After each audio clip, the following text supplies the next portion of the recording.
મહત્વના સમાચાર મહેસાણા અમદાવાદ હાઈવે પર ગંભીર અકસ્માત સર્જાયો। ચાંદરડા પાટિયા પાસે ઇકો ગાડી પલટી જતા ઇકો ચાલકનું સ્થળ પર જ કરુણ મોત નીપજ્યું છે।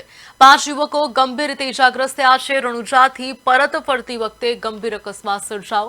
ઘાયલોને મહેસાણા સિવિલ ખસેડવામાં આવ્યા છે। નંદાસણ પોલીસે તપાસ શરૂ કરી અકસ્માતથી હાઈવે પર અરેરાટી વ્યાપી છે।